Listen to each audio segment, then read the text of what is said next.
오늘 하나님께서 우리에게 주신 말씀은 빌립보서 1장 1절에서부터 11절 말씀입니다. 빌립보서 1장 1절에서부터 11절 말씀 합독하겠습니다. 시작.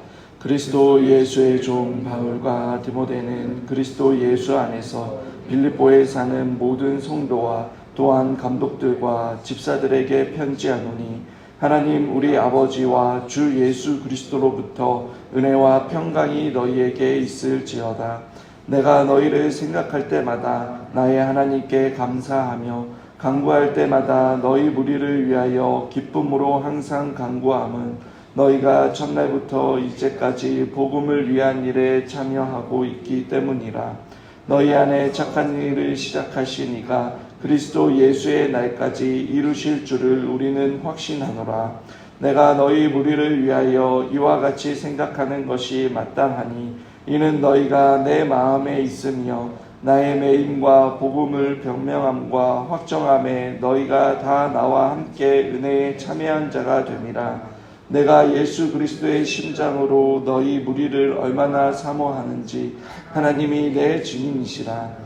내가 기도하노라. 너희 사랑을 지식과 모든 총명으로 점점 더 풍성하게 하사 너희로 지극히 선한 것을 분별하며 또 진실하여 허물 없이 그리스도의 날까지 이르고 예수 그리스도로 말미암아 의의 열매가 가득하여 하나님의 영광과 찬송이 되기를 원하노라. 아멘. 오늘부터 묵상하는 빌립보서는 기쁨의 서신서라는 그러한 별명이 붙은 서신서입니다. 당시 빌립보 교회는 다른 지역의 교회들과 같이 안팎으로 크나큰 위험에 직면하고 있습니다. 특별히 빌립보라는 도시는 아우구스투티누스가 퇴역한 군인들을 정착시키면서 번영한 도시로서 그리스 북쪽에 위치한 도시이지만 그럼 빌립보 시민들은 로마와 동일한 법적 행정적 혜택을 받은 도시였습니다. 그래서 황제와 로마 제국의 충성심이 뛰어난 곳이었습니다.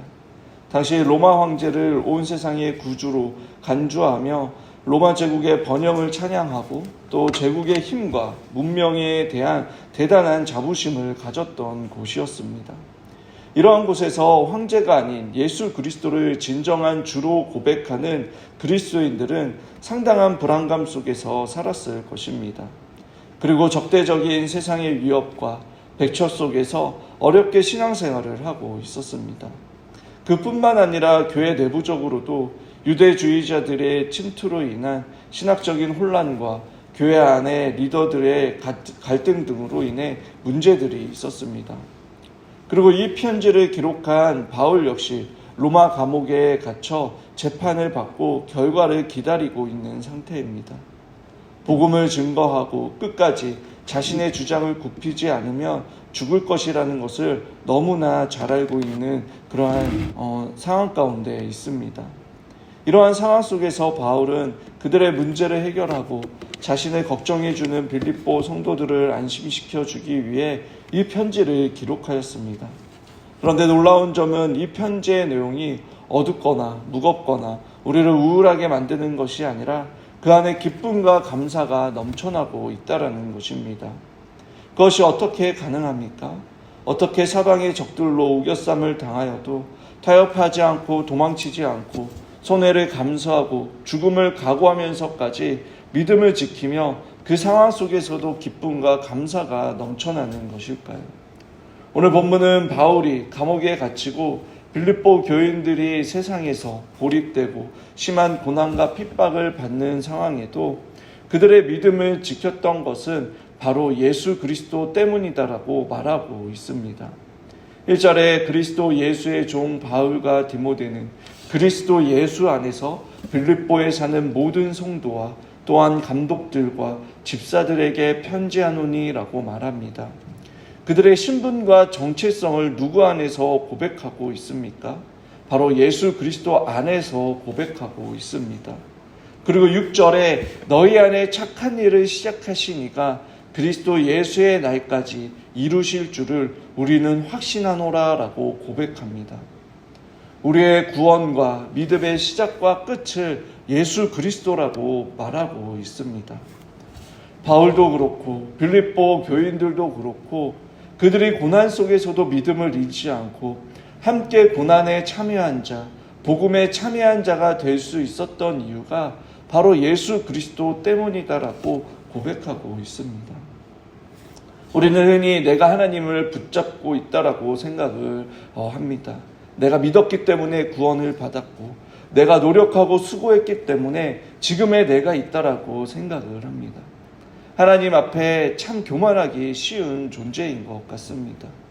그러나 그 믿음조차도 그 수고조차도 하나님의 은혜가 없다면 결코 가질 수 없는 것입니다. 고난 속에서도 하나님께서 함께 하신다라는 것을 우리는 어떻게 알 수 있습니까? 대표적으로 우리는 욥기서를 통해 알 수 있습니다. 하나님께서 사탄이 원하는 것을 욥에게로부터 다 빼앗아 가도록 허락하셨지만 여러분 그 생명만큼은 지키셨습니다. 또 인간적으로 감당하기 힘든 고난을 받았음에도 불구하고 욥이 하나님을 떠나지 않은 것이 바로 하나님께서 그와 함께 하신다는 증거이고 그리고 욥과 대면하여 욥의 간청에 응답해 주시고 그 모든 것을 회복시켜 주신 것이 바로 그 증거입니다. 예수님 역시 고난받는 제자들에게 이와 비슷한 교훈을 깨닫도록 하여 주신 사건이 있습니다. 마가복음 4장 35절에서 41절의 말씀을 보면 예수님께서 제자들과 함께 배를 타고 갈릴리 바다를 건너가고 있었습니다. 그런데 갑자기 어부였던 제자들이 죽음의 두려움을 느낄 만큼 큰 폭풍을 만났습니다. 사력을 다해 폭풍에 맞서 싸웁니다. 열심히 물을 퍼나르고 배 안에 물건을 집어 던지며 그렇게 최선을 다했지만 여러분 상황은 점점 악화되었습니다. 그러자 결국 주무시는 주님께 부르짖습니다. 선생님이여 우리가 죽게 된 것을 돌보지 아니하시나이까 라고 말합니다. 제자들은 죽음의 공포 속에서 사투를 벌이고 있는데 예수님께서는 남의 일인 것처럼 깊은 잠에 드셨습니다. 마치 고난 속에서 부르짖는 그 욥을 외면하신 것과 같은 모습인 것입니다. 그런데 잠에서 깬 예수님께서 하신 말씀이 무엇입니까? 예수님께서는 너무나 단순하면서도 단호하게 예수님께서 깨어 바람을 꾸짖으시며 바다더러 이르시되 잠잠하라 고요하라 하시니라고 말씀합니다. 마치 말썽을 피우는 아이에게 명령을 하듯이 꾸짖으신 것입니다. 그러자 바람이 그치고 파도가 아주 잔잔하여졌습니다. 여기에서 잔잔하여졌다라는 것은 마치 유리병에 담긴 물처럼 죽은 듯이 고요해졌다라는 것입니다. 고대 사람들 인식 속에서 파도는 그런 신외에 어느 누구도 바다를 통제할 수 없다라고 생각했습니다. 그리고 그들의 인식 속에서 폭풍 속에서 파도를 파괴의 상징으로 여겼습니다. 오직 신만이 바다를 통제할 수 있다라고 생각한 것입니다. 그런데 예수님께서 폭풍 가운데 있는 파도를 단 두 마디의 말씀으로 잔잔하게 한 것입니다. 예수님이 폭풍을 잠잠하게 하시자 제자들은 예수님을 두려워하기 시작했습니다. 폭풍이 잠잠하기 전에는 비바람으로 인해 치는 그 파도에 배가 파손되고 뒤집혀 죽을까 봐 두려워했습니다. 그래서 주무시는 예수님을 깨워 우리가 죽게 된 것을 돌보지 아니하시나이까 라고 그렇게 원망 섞인 말을 하였습니다. 우리도 마찬가지입니다. 누구나 이러한 상황을 맞이할 때가 있습니다. 인생의 배는 침몰해 가는데 하나님은 침묵하시고 외면하시는 것처럼 느껴질 때가 있습니다. 내가 원하는 대로 바라는 대로 하나님께서 다 해주시면 인생이 잘 풀릴 것 같고 행복할 것 같은데 도대체 하나님께서 내 마음대로 움직여 주시지 않고 하나님이 어디에 계시는지 모르는 것처럼 생각하고 투정 부릴 때가 있습니다. 그러면서 우리 안에 드는 생각이 하나님이 나를 사랑하신다면 이러한 고난은 당하지 않게 해주셔야죠. 사랑한다면 고난 가운데 있는 나를 당장 끌어올려 주셔야죠 라고 그렇게 말할 수 있습니다. 그러나 예수님께서는 풍랑을 잔잔하게 해주시고 이러한 말을 하는 우리에게 아이고 너가 많이 힘들었구나. 사실 나의 의도는 이런 것이 아니었어 라고 친절하게 말씀해 주시지 않습니다. 풍랑을 잔잔하게 하고 예수님께서 어떻게 말씀하십니까? 어찌하여 이렇게 무서워하느냐라고 말씀하십니다. 만약 저와 여러분이 예수님의 이 말을 들었다면 어떠한 표정을 짓고 어떠한 마음이 들었을까요? 어떠한 사람은 예수님께 왜 두려워했냐고요? 이런 어려움을 당하고 있는데 예수님께서 아무런 답을 하지 않으셨잖아요. 우리를 사랑하신다라고 하셨는데 아무것도 하지 않으신 것 같고 우리를 사랑하지 않는 것 같아서 두려움을 느꼈습니다. 저희를 사랑하면 이러한 고난을 당하도록 놔두실 리가 없잖아요 라고 말할 수 있을 것입니다. 우리에게 중요한 것은 왜입니다. 왜 내가 이러한 고난을 당하지? 이러한 고난을 당하게 된 이유가 있을 거야 라고 생각을 합니다. 즉 왜와 이유에 집중을 하는 것입니다. 그러나 하나님의 생각은 우리의 생각과 다릅니다.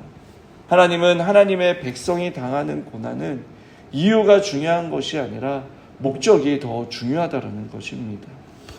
예수님께서 어찌하여 이렇게 무서워하느냐라는 질문은 제자들의 전제가 틀렸다라는 것을 말씀하시는 것입니다.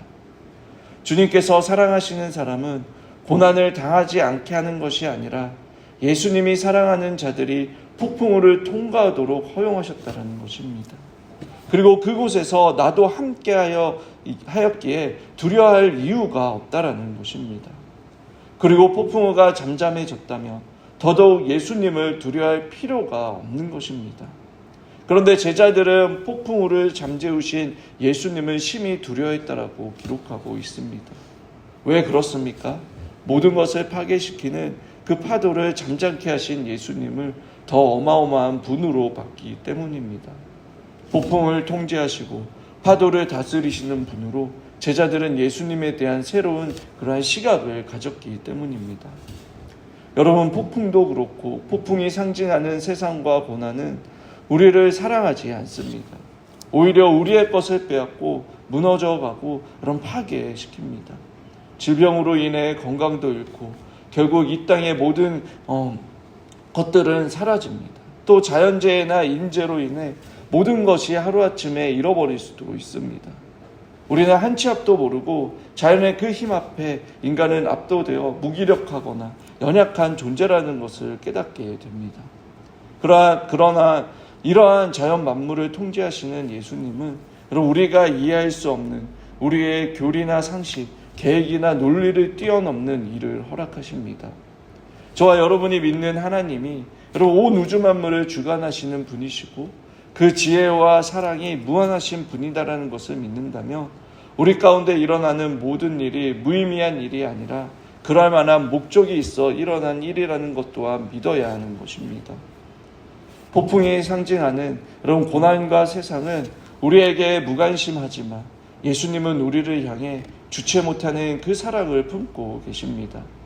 그것을 제자들이 깨닫고 확신했다며 함께 계신 예수님으로 인해 폭풍과 고난을 두려워하지 않았을 것입니다.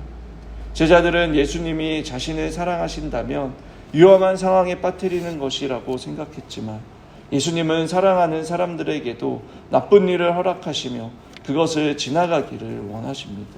왜 그렇습니까?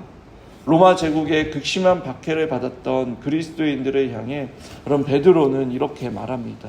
베드로전서 5장 10절에 모든 은혜의 하나님 곧 그리스도 안에서 너희를 부르사 자기의 영원한 영광에 들어가게 하시니가 잠깐 고난을 당한 너희를 친히 온전하게 하시며 굳건하게 하시며 강하게 하시며 터를 견고하게 하시리라. 아멘. 우리를 온전하게 하시고 굳건하게 하시며 강하게 하시고 터를 견고하게 하시기 위해 허락하신다라고 말씀합니다. 결코 그 무엇도 우리를 무너뜨리지 못하고 우리를 통제하거나 억압하지 못하게 하기 위해 우리에게 잠깐의 고난을 통해 더욱더 가나안 믿음의 용사가 되게 하기 위해 허락하신다라고 말씀하는 것입니다. 여러분, 폭풍 가운데 계시는 분이 계십니까? 지금 당장 폭풍 가운데 있지 않는다 할지라도 언젠가 닥쳐질 고난 앞에 욥기의 그 욥과 감옥에 갇힌 바울 그리고 빌립보에 있는 성도들에게 주신 말씀을 기억하시길 바랍니다. 믿음의 근원이신 예수님께 나아가시길 바랍니다. 그분께 믿음을 구하십시오. 그럴 때에 우리의 마음의 문을 두드리시는 예수님을 발견하게 될 것입니다. 문제보다 크신 하나님으로 인해 넉넉하게 이길 수 있는 용기를 얻고 하나님께서 하실 일들을 기대하게 될 것입니다. 예수님은 우리의 고난을 모르시거나 외면하시는 분이 아니십니다. 친히 우리의 고난에 동참하셨던 분이시고, 그리고 우리가 이 땅에서 당하는 그 고난과 비교할 수 없는 고난을 저와 여러분을 대신하여 받으셨습니다. 우리의 죄를 용서해 주시고 이 땅을 살아가는 우리에게 구원의 기쁨과 자유를 주시기 위해 친히 그 고난과 죽음을 담당하신 분이십니다. 죄와 죽음의 파도를 잠잠하기 위해 십자가에 자신을 향해 던지셨습니다. 그 십자가의 고난과 죽음 속에서도 우리를 버리지 않으시는 분이 현재 시시한 우리의 풍랑 속에서도 우리를 버리시겠습니까? 우리를 구원하시기 위해 하늘 보좌를 버리시고 고난과 죽음을 선택하신 그 예수님의 사랑을 깊이 새긴다면 여러분, 우리도 바울처럼 또 빌립보 교회 성도들처럼 어떠한 상황 속에서도 기뻐하고 감사할 수 있습니다. 우리에게 주어진 상황 속에서 침착하게 문제들을 다루며 하나님의 뜻을 이루고 하나님의 영광이 되는 인생이 될 수 있습니다. 오늘 이 새벽 폭풍과 같은 세상으로 나아가 하루를 시작하는 이 시간, 어느 곳보다 가장 안전한 주님의 품에 안기는 저와 여러분이 되길 원합니다. 그래서 하나님의 선하심을 믿으며 세상과 타협하는 자가 아니라 하나님의 뜻 안에 순종하며 세상을 이기는 믿음으로 충만한 자들이 되어 오늘 하루도 승리하며 찬양의 영광을 올려드리는 저와 여러분들이 되시길 주님의 이름으로 축원합니다.